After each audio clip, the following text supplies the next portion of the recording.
Plato suggests in The Republic that until philosophers rule as kings, or until those who are now called kings learn to philosophize, the world will have no end of troubles. One reason for this is that, there are other reasons by the way, but one reason is, as lovers of wisdom, philosophers will not be corrupted by money, power, fame, or physical pleasures, like so many other politicians. Now, Douglas Adams takes up Plato's suggestion and turns it into a magnificent joke. Here is The Restaurant at the End of the Universe, Book 2 of the Hitchhiker's Guide to the Galaxy series, Chapter 28.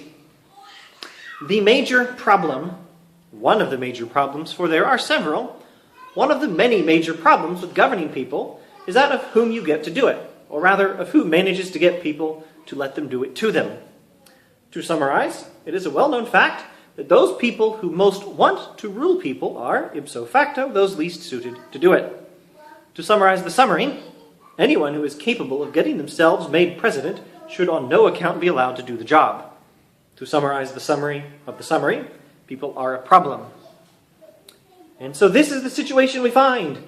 A succession of galactic presidents who so much enjoy the fun and palaver of being in power that they very rarely notice that they're not. And somewhere in the shadows behind them, who? Who can possibly be allowed to rule if no one who wants to do it can be allowed to? Who can possibly be allowed? Who can possibly rule if no one who wants to do it can be allowed to? The answer is, of course, a philosopher.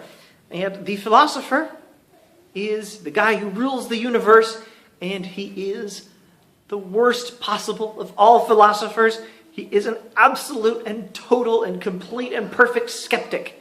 He's a skeptic like Hume, except all he does is recycle some of Hume's ideas and Hume's suspicions, but unlike Hume, who is happy to believe in the world outside his mind and believe in all the things he doubts, he just doubts he has knowledge of them. Hume, this philosopher who rules the universe, doesn't believe anything. There's this delightful scene where Zarniwoop confronts the man who rules the universe and challenges him and tries to get him to explain things and tries to get him to admit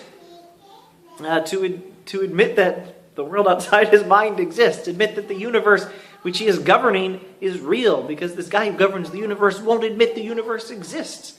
And Zarniwoop notices something. The man who rules the universe says, "The Lord knows I am not a cruel man."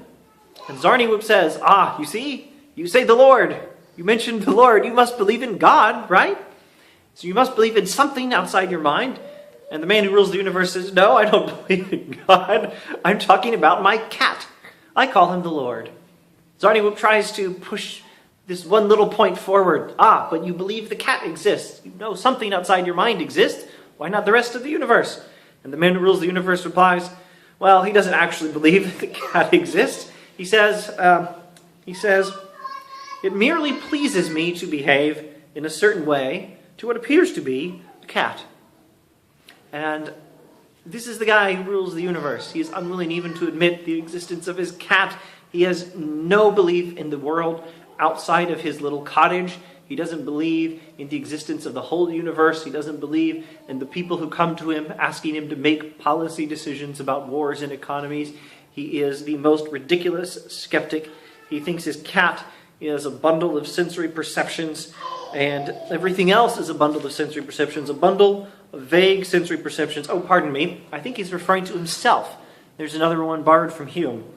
It seems very odd to give a bundle of vague sensory perceptions a name. And he's talking about himself. He doesn't even admit that he has a name.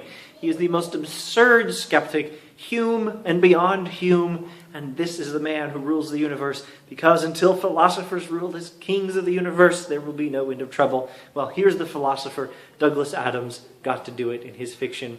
And it is a marvelous joke on Plato. Absolutely marvelous.